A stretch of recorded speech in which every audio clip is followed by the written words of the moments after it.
Well, thank you very much for the introduction and welcome everybody to our session on automotive and future mobility. Our objective today is to provide you with an overview of the European market opportunities for Canadian suppliers of automotive products and advanced mobility technologies, and of the support that's provided by Canada's Trade Commissioner Service. And all of this, of course, today is going to have a specific emphasis on Germany. So I'll just quickly introduce myself. My name is Brian Sundu. I'm the Global Automotive Team Lead for the Canadian Trade Commissioner Service. We usually refer to that as TCS, so you might hear me pepper that in a little bit today. I'm headquartered in Ottawa, and probably the simplest way to explain my job is it's to support our entire global network of trade commissioners and anything they're doing related to the auto sector. So the TCS, if you don't already know, is part of the International Trade Department of the federal government. Our department also includes the Canadian trade policy teams that negotiate free trade agreements like CETA and CUSMA, but that's not us. The trade policy people are our colleagues. So if you have any technical questions about CETA or the automotive provisions, please follow up with us after the session and we'll do our best to get some quick answers to you from the experts. I think you have a specific email address as well that you can direct those questions. So basically, what is our role? Our role is to help promote international trade, investment, and R&D with Canada, and to help promote new commercial opportunities that arise from FTAs like CETA. How do we do this? Well, basically, we provide Canadian client companies with personalized service. We organize trade shows, missions, and other B2B matchmaking events. We offer direct financial support to companies through a suite of CanExport programs. And we partner with other government departments and business associations, for example, like EDC and APMA, who is with us today. Our global network of trade commissioners has offices in over 160 countries and across Canada to help you. So to help commemorate the third anniversary of CETA, I've been asked to introduce this panel, which is going to focus specifically on the automotive sector. I'm going to start by giving you a brief overview of the European auto market and of the competitive advantage that CETA gives Canada, in particular versus the United States. Also talk a little bit about how the TCS can help Canadian companies realize these business opportunities. Next slide, please.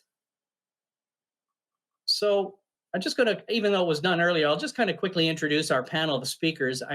We'll turn to Kurt at the end of my remarks, but basically our main lineup of panel speakers includes Cliff Singleton, who is our trade commissioner at the Canadian Consulate in Munich. He's going to talk a little bit about business opportunities in Germany, which is obviously the largest auto market in the EU. We have an excellent presentation that's been put together by Bernard Schambeck, who's the head of BMW's Startup Garage, which is the company's own in-house auto tech innovation platform. Then we have Jamil Ducey, who is head of growth with Darwin AI. That's a Canadian company, and he's going to tell us a little bit about his company's experiences doing business in Germany and working with the TCS. And last but not least, Colin Dillon, CTO with the Automotive Parts Manufacturers Association, who's going to give us some observations on Europe and cooperation with the TCS. We've got a pretty packed agenda, as you can see, so I'm not really sure that we're going to have time for live Q&A today. So again, as I mentioned before, if you have any questions, please send them to us by email and we'll take care of it after the event. So I think most of you on the line should already know that automotive manufacturing is one of Canada's largest and most export-oriented industrial sectors, and that we're part of a fully integrated North American market with annual sales of about 20 million vehicles and annual production of 17 million. So why would you look at the EU? Next slide, please. So currently 16 of the 27 member states in the EU produce motor vehicles. In the last 3 years, total annual production has averaged 17.4 million vehicles, which is comparable, in fact, even just a little bit bigger than North America, which is at 17.2 million. The top three countries are Germany, which by itself accounts for almost 1/3 of production, Spain, and France. But there are also some other pretty sizable markets, such as the Czech Republic, Slovakia, and Italy. The EU is home to several global OEMs and Tier 1 suppliers, including BMW, Daimler, PSA, Renault, Volkswagen, and on the supplier level, companies like Bosch, Brose, Continental, Forcia, Gestamp, Vallejo, and ZF, among many others. And many of those companies have operations right here in North America. So I suppose one of the key questions for companies and suppliers is, how can you leverage CETA to grow your business with these customers in Europe as well as here in North America, becoming essentially more of a global supplier to them? Now, one thing on this chart you'll notice is there's no UK in it, because as you probably know, the UK withdrew from the EU earlier this year and is no longer going to benefit from CETA starting on January 1st. In late November this year, Canada and the UK concluded talks on a trade continuity agreement that should maintain preferential access while we negotiate a more comprehensive bilateral free trade agreement. And this interim measure that's been put in place should help avoid disruptions for business. But for the purpose of today and of CETA, the UK is no longer part of it. So if I can go to the next slide, please. So I thought it would be helpful to just kind of give a quick recap on the CETA's main sort of automotive provisions. As you know, the agreement came into effect in September of 2017. The tariff on auto parts were all eliminated immediately at that time. The main rule of origin for auto parts under CETA is about a 50% regional value content. The average EU import tariff on auto parts is 3.5%, peaking at about 4.5%. For finished vehicles, the tariffs are being phased out over 7 years, and they'll be down to 0 by 2024. The main rule of origin for finished vehicles is 50% for the first 7-year period, and afterward it's going to go up to 55%. But one special thing that Canada negotiated was a special quota for about 100,000 units of finished vehicles at a lower RVC of just 20%. Now, the EU tariff on imported light vehicles is 10%. So if you combine those tariff advantages with the natural currency advantage that Canada has over the US, I think you're going to see just how strong your competitive position can be, especially in an export-oriented industry like automotive. In fact, since CETA came into effect, total Canadian auto exports to the EU have more than doubled, with finished vehicles representing the biggest increase, actually up 700%. The Ford Edge that's built in Oakville accounts for, the majority of that growth. But there were also large gains in plastic parts, about 125%, seating, interior trim, metal stampings, and brake parts, which are each up about 50%, and steering and suspension parts, which are up about 37%. I mean, despite those percentage gains, which are all pretty sizable, the EU still remains a pretty small export market for Canada, with at about 0.7% of our global exports. And that's to be understood because the US and Mexico, remain our largest export markets by a long way. Can I get the next slide, please? So how can you tap into the resources and support that's offered by the TCS? Well, the best thing for you to do is to plug into our regional network across Canada. We have offices conveniently located in Toronto, Montreal, Vancouver, and other major centers. Their job is to get to know your company and your export interests and to connect you with our international network. And really, they should be your main point of contact with the TCS. And with that in mind, I'm just going to quickly turn the mic over to Kurt De Vries, who is our Automotive Trade Commissioner for the Ontario region, to tell you a little bit about the types of services he provides and how you can become a TCS client. Over to you, Kurt. Well, Thank you very much, Brian, and thank you everybody for joining us here this morning or evening or wherever you're from. It's wow, it's a big audience here. It's a great chance to talk about some of them here in Canada to help you expand internationally. And I think the biggest point of interest or biggest piece of news about what I've been up to with my colleagues like Cliff Singleton in Munich is tech scouting. 80 to 90% of my day job has been tech scouting for the last few years, and it's been a real driver of business to CETA and other areas of the world. It's very commercially sensitive work, and it is very specific. We are often able to work with prospects around the world to get their technical problem statements and try to help them find Canadian solutions. So it's a real great opportunity for us and Canadian companies to get into supply chains. Generally, what I do is I try to prepare my clients, assess them, connect them to these opportunities, and on the occasion, help them solve different problems around the world.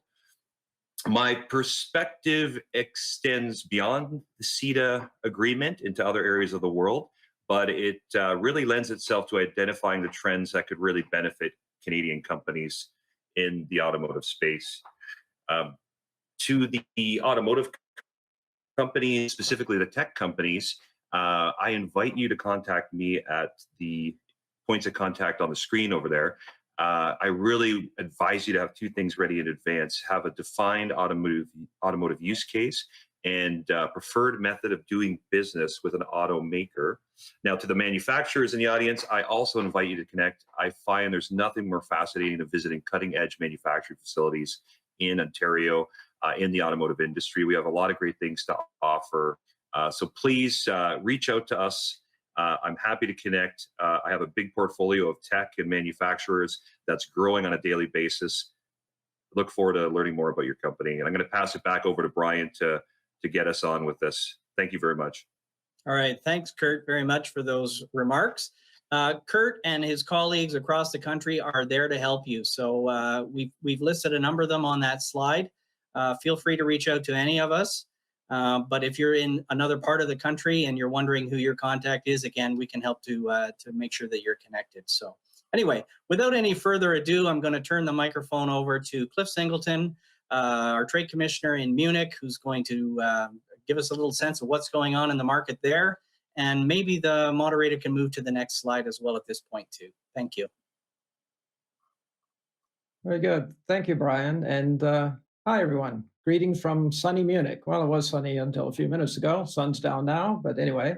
So my name is Cliff Singleton. I'm a trade commissioner at our consulate in Munich, and I cover the automotive and parts of the ICT sector. I've been responsible for the automotive sector in Germany for over 24 years, which has allowed me to observe the changing face of this exciting sector.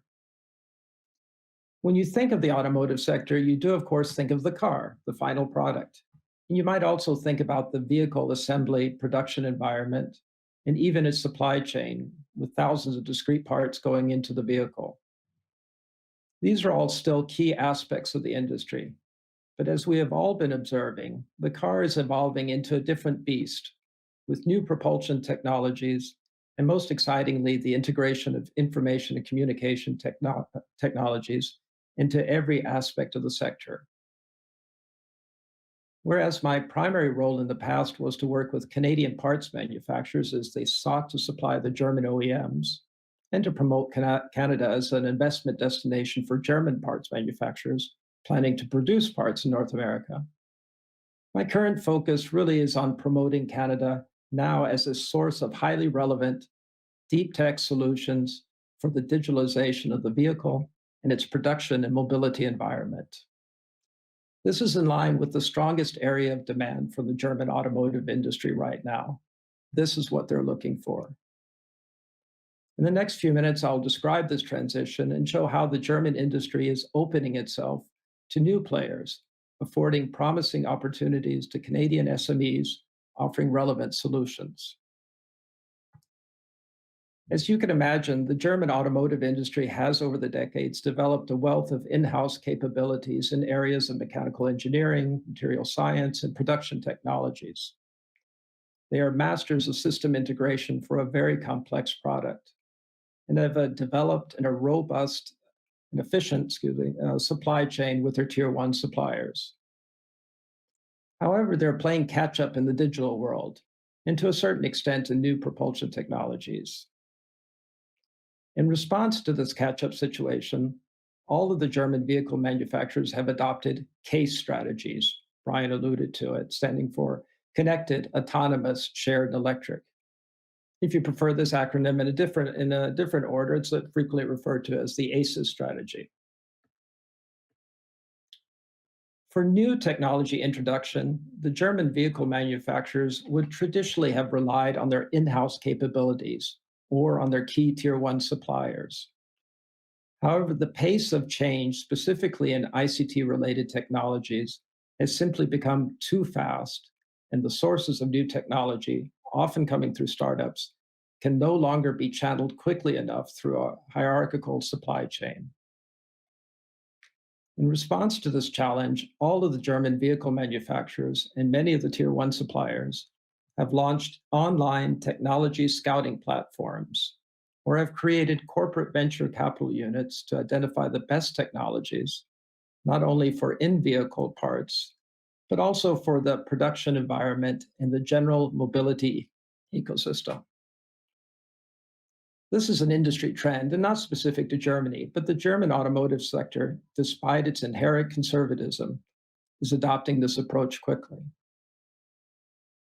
I very much encourage Canadian SMEs, startups, and scale-ups targeting the German automotive industry, and I mean that in a very broad sense, to apply online to these programs. We've had a number of Canadian companies participate in these programs, generally consisting of proof of concept projects involving remuneration. They're not freebies, they're paying for this. So examples of these platforms are BMW Startup Garage. BMW Startup Garage is specific to BMW only, and it uses a venture client model, meaning that selected startups receive a supplier number, very important, and work on a specific use case to prove their solution's reliability and relevance to the OEM's needs. Online applications are accepted on an ongoing basis, and at least two Canadian companies that I know of have successfully completed POCs. Another one is Startup Autobahn. Founded by Daimler, parent company of Mercedes-Benz, Startup Autobahn is an auto tech innovation scouting platform operated by Plug and Play out of Silicon Valley. Beyond Daimler, it now also includes other partners, corporate partners, such as the German OEM Porsche, German Tier 1, such as ZF, Bosch, Webasto, as well as other corporations outside the immediate automotive pale, such as DHL and DXC. The program operates 2 POC-oriented rounds annually and accepts applications on an ongoing basis. Volkswagen's program is called Ideation Hub, and they describe it as a program as a means to drive the digitalization process of the corporation by constantly searching for startups and ideas worldwide. Topics covered include future mobility, new work, and Industry 4.0. The program is operated by Volkswagen Group IT and accepts applications online on a continual basis. The tier 1 suppliers, for the most part, have chosen a venture capital approach and are looking to invest in promising startups in various levels of funding rounds. Some of these include Robert Bosch Venture Capital, ZF Venture Fund, Copace by Continental, Hella Venture Fund by lighting supplier Hella, or Flex Unit created by lighting and sensor manufacturer Osram. Most of these have already invested in Canadian startups. If you're interested in learning more about this, I maintain an evergreen overview of these scouting platforms, so please contact me through whatever platform if you'd like to receive this list, or simply contact your closest TCS regional office. You already heard from Kurt de Vries in Toronto. As mentioned earlier, we have been active in promoting Canada as a source of new technology. In the past couple of pre-COVID years, I've recruited and led tech scouting delegations to Canada by all of the German vehicle manufacturers. and they have in turn received numerous Canadian auto tech delegations traveling to Germany, or have met with tech startups at key industry events such as CES in Las Vegas or the Mobile World Congress in Barcelona. Canadian capabilities in artificial intelligence, quantum computing, or AR, VR technologies are examples and are quickly becoming more widely recognized by the industry. As an additional element of these efforts, we are currently active in our first auto tech initiative within the Canadian Technology Accelerator framework. I'm sure many of you are familiar with the Canadian Technology Accelerator, CTA program, bringing selected startups to foreign markets for intensive business development programs.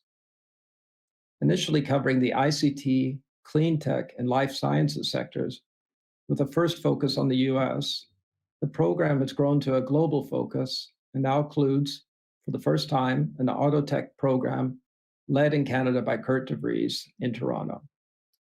We are currently in the middle of our virtual programming, too bad virtual, but anyway, virtual programming for the first auto tech cohort involving specific Canadian pitch activities at the OEMs, mentoring, and fundraising pitches both in Germany and in Silicon Valley. We plan to launch a second cohort in mid-2021, and I hope very much that you'll consider applying. So thanks for your interest and attention. And as an example of these technology scouting programs I described, I'm pleased to provide you with a video from BMW Startup Garage describing their program and interest in Canada. I'm grateful to roll the video. Thank you. We are aware, in order to reach the top, you have to work with the very best.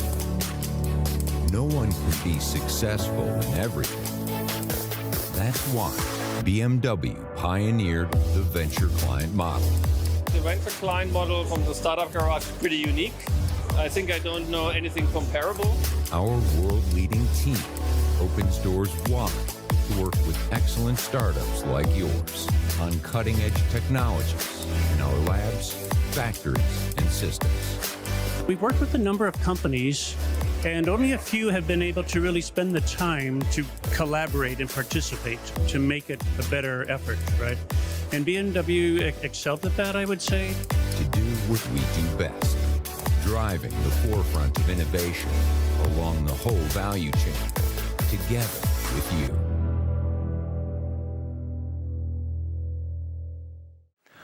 First of all, welcome everybody, and thank you very much for giving me the opportunity to present the BMW Startup Garage at your conference. My name is Bernhard Schambeck, and I am in charge of the BMW Startup Garage. So why is it important for BMW to work with startups?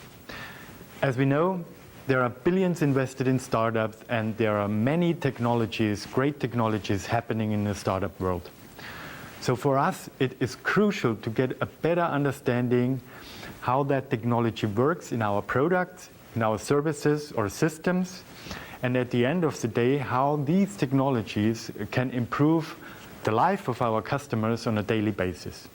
We know working with startups can be tricky because of the different approaches and the different cultures between a large corporate and a startup. To bridge this gap, we established the BMW Startup Garage in 2015. And since then, we successfully worked with many startups from all over the world. The Startup Garage program is 4 months long, and the core goal is to evaluate the technology of the startup in a real use case at BMW. We support the startup and we evaluate the startup as a future supplier and support them along the way. For that, we designed 4 core modules to reach that goal, which is build, learn, network, and sell. And each module counts into that goal to successfully support startups to become future supplier. And this is how it works. Congrats! You made it. Almost. You started a company. You have a product or service that transforms the automotive industry. You have a great team. You even graduated from a leading accelerator or got capital from top investors. What now? What's most important to your success? Clients, right? But not Jenny. You want a leading client, one with top products and services and a powerful brand. Above all, you want a client who ventures to adopt your solution early, even if it is still a prototype. One who helps you validate and refine your solution. We want to be your venture client, your early adapter in the automotive industry. For this, we created the BMW Startup Garage, your gateway into the global trillion-dollar mobility market. How? We offer a no-strings-attached partnership. Our goal? To integrate and apply your solution in real innovation projects. Beyond providing you with smart revenue, we provide you with resources right at the BMW headquarters. We give you direct access to our cars, tools, and above all, the world's best engineers. We also help you network with BMW and with our suppliers. Why does BMW do this? Because your startup can make a significant contribution to help us build the world's best premium mobility solutions. It's that simple. What do you think? Intrigued?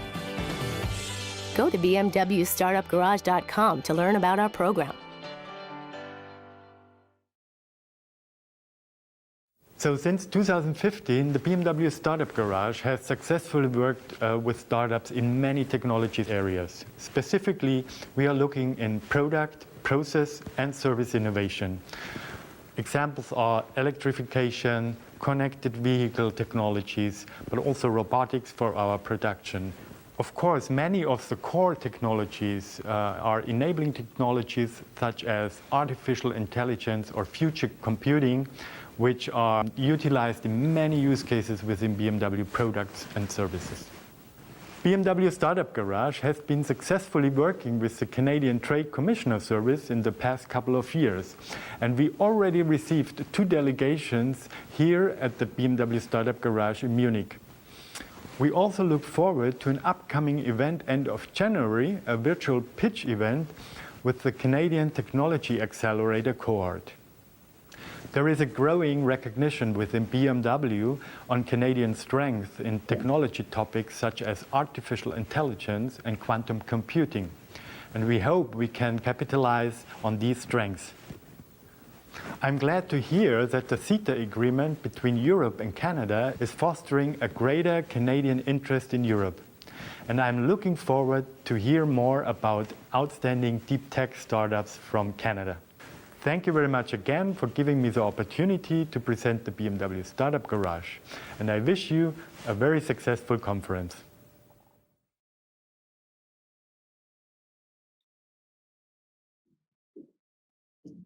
Good. So now you've heard it straight from the horse's mouth. So get out there and apply for BMW Startup Garage and all of the others. So I'd like to pass on to a very good client of ours, Jamal Dowsey, Head of Growth at Darwin AI, to talk about some of his experiences. Hi, Jamal. Great. Nice to meet everyone. Just a little bit about Darwin. So we're based in Waterloo, AI startup founded just over 3 years ago now. And today we're offering enterprise AI solutions to the automotive industry across the world. But when we first started, these trade missions that Cliff and Kurt and the rest of the trade commissioner has been setting up have been really integral to our go-to-market strategy. And I'll kind of tell you a little bit why. The CETA trade mission, this is probably our second or third trade mission we've gone on. And it was escorted by the Canadian Embassy, German Embassy, as well as the Austrian Embassy. It was about a week-long trip. Went across 5 cities, starting in Germany. But just during the trade mission, we had the opportunity to connect with dozens of automotive OEMs, tier 1 suppliers, auto service companies across Germany and Austria. And just coming back from the event, we had some formal engagement signed up with about a handful of these organizations that we got to meet with. But all that said, my favorite part about the trade mission really was the opportunity to build relationships with key leaders across the auto sector in Europe, C-suite level business leaders across different business units, and maybe most importantly, key leaders within the government, and all the ongoing support we do receive from those members. Maybe next slide. Now, obviously, the government plays a huge role in our startup's journey, in our growth journey. But the biggest areas of impact they've made and the biggest areas of support we've received really are around the targeted personal introductions to these C-suites across the automotive sector, specifically during these trade missions and even afterwards, just connecting us to CTOs, the likes of chief data officers, business unit leaders in auto manufacturing, auto design, autonomous driving, and really just connecting us to all the right stakeholders you'd want to meet with to build long-term commercial collaborations or partnerships with. And on top of that, they played an incredible role just helping us negotiate some of these contracts, navigate the procurement system. Whenever you're working with some of these organizations, oftentimes you have to sign NDAs or POC agreements all before you really get the opportunity to sell an annual license. And having a partner, a governmental partner, actually help you navigate that system is quite critical, especially for young startups who are trying to break into the enterprise, in particular the automotive sector. And just most importantly, the biggest area of support we've really appreciated is just the government's ability to help build a global ecosystem for Canadian auto tech. Not just on the automotive side, but also a network of cutting edge technology startups that are involved in a lot of these programs. Over the last 3 years, I've had the pleasure of meeting some of the other dozens or handful of cutting edge technology startups growing in Canada, seeing their progress, sharing thought leadership and additional knowledge sharing. And it's been quite impactful, not just to my department at Darwin from a go-to-market perspective, but just general learning about how to build an AI business in Canada and translating that to other parts of the world. And we really use this European trade mission as a jumping off point for future trade missions that the government had set up for us across Asia and across the US as well. So we got to meet large automotive manufacturers really all over the world, and it's been quite a successful partnership since. Thank you. Well, thank you very much, Jamal. I'm happy that you shared your experience with us, and I hope it serves as an inspiration to others too. So, I guess just to repeat the point, it's beyond the car. It's beyond what you may be thinking. The car is too, and to prove that point too, I'm very glad that we have an important partner, the Trade Commissioner Service in the automotive sector here on the line. And Colin Dillon is Chief Technology Officer of the Automotive Parts Manufacturers Association.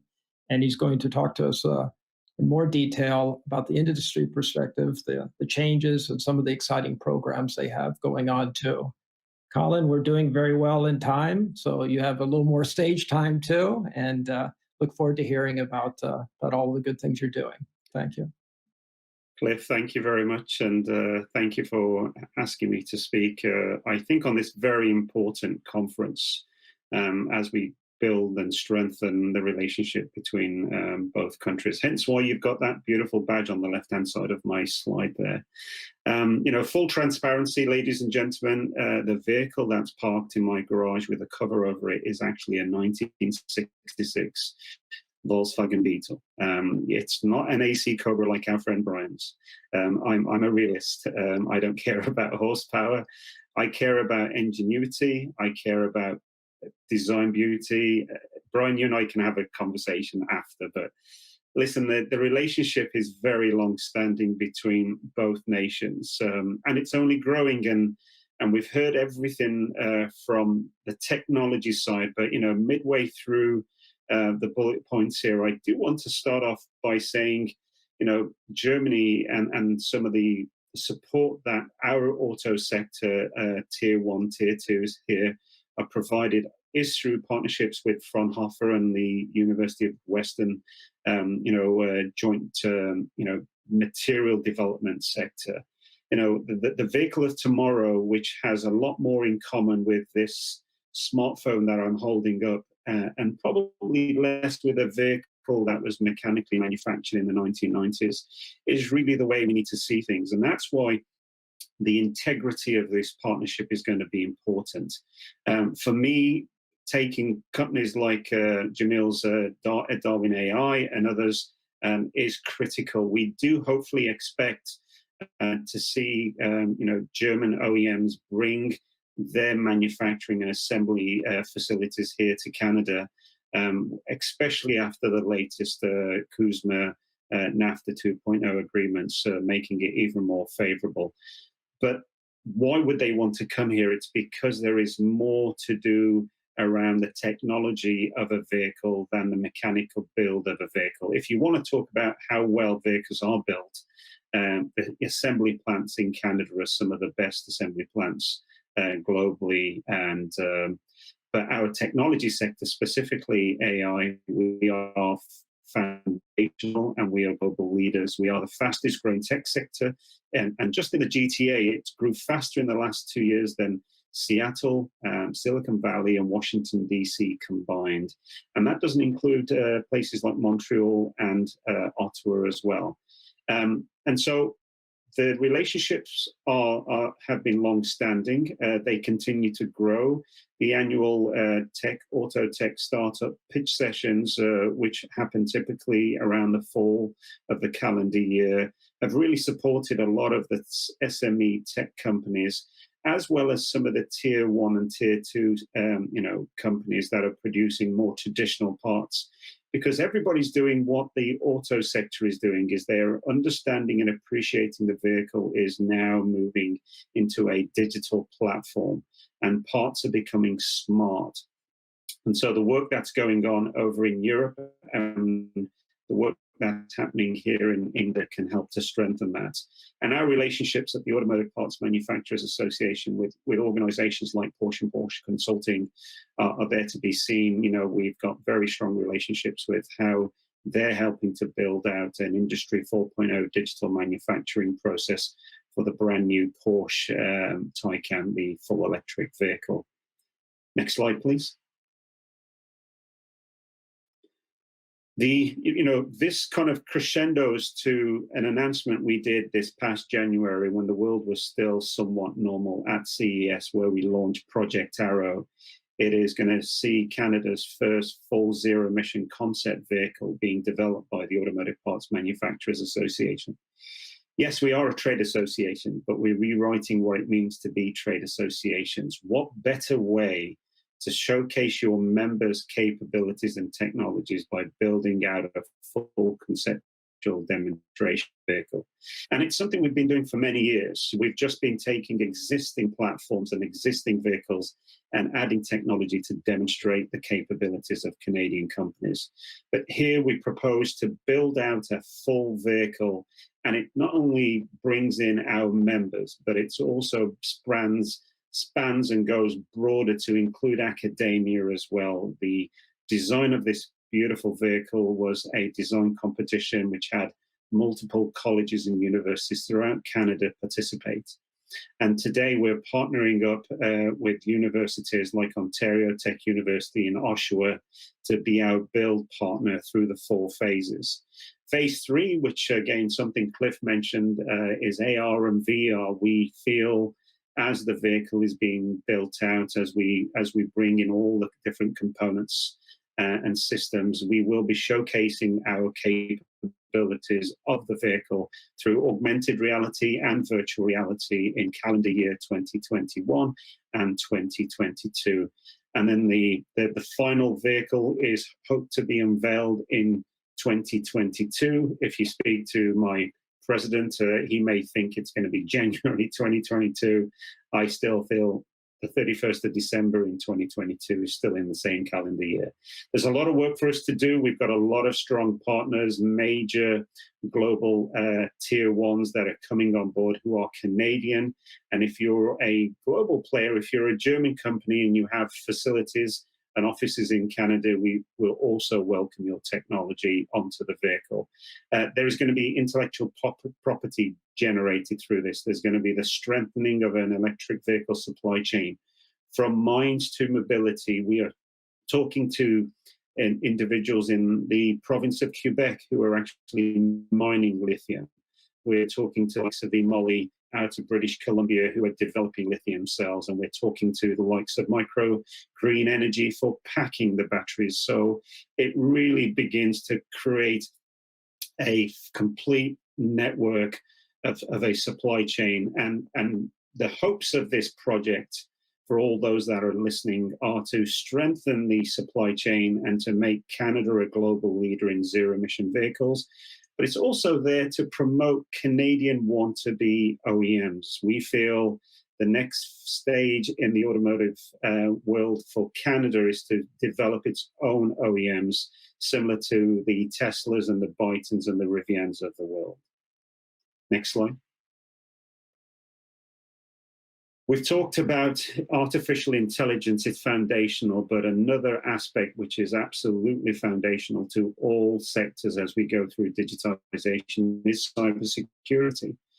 The APMA just over 2 years ago launched its cybersecurity committee, a standing committee which brings together insurance, AI, blockchain,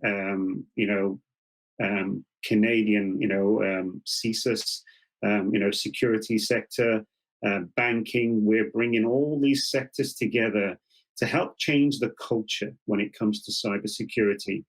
Cybersecurity has to be security by design. It cannot be an add-on after the fact.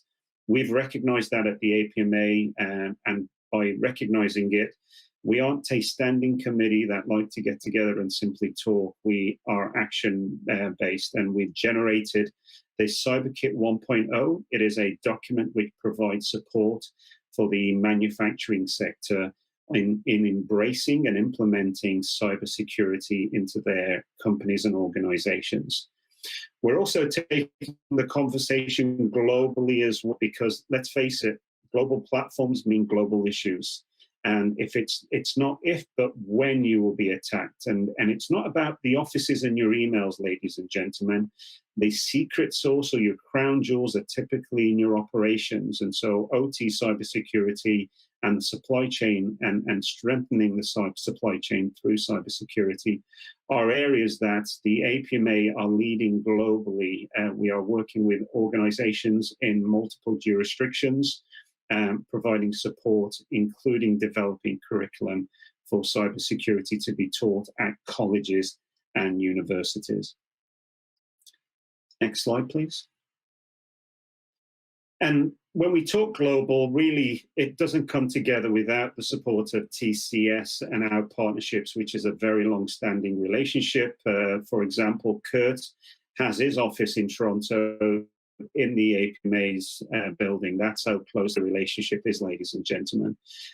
It is important for our TCS partners to be there to make sure that international support is there for our startups and our SMEs, as well as bringing to us companies and organizations like the BMW Startup Garage and VW's initiatives and Daimler's initiatives in Germany. For us to be able to shortlist startups to come along on these trade missions, whether they be to Germany or other parts of the world, it is through that long-standing relationship. And we know the vehicles are changing, and we know as the change occurs, we are continuously communicating with ourselves as a team. Just before we got on the line, Brian and Cliff and Kurt, we were just discussing how we're going to be strategizing over the next few weeks to make sure we're all on the same page when it comes to calendar year 2021, 2022, 2023. The support that is provided through tech scouting and partnership missions is critical, and long may it continue. And on behalf of the APMA, we'd like to say thank you to TCS and that partnership. Wonderful, wonderful. Well, thank you very much, Colin, for that segue. We actually did today a lot better on time than I was anticipating. I thought with 5 or 6 speakers, we would be pretty jam-packed on the agenda. I'm sure I could eat up 10 minutes talking about my Cobra, but I won't subject you all to that. What I would like to do is thank all of our panelists for taking time, for agreeing to participate in the panel, sharing their experiences with us.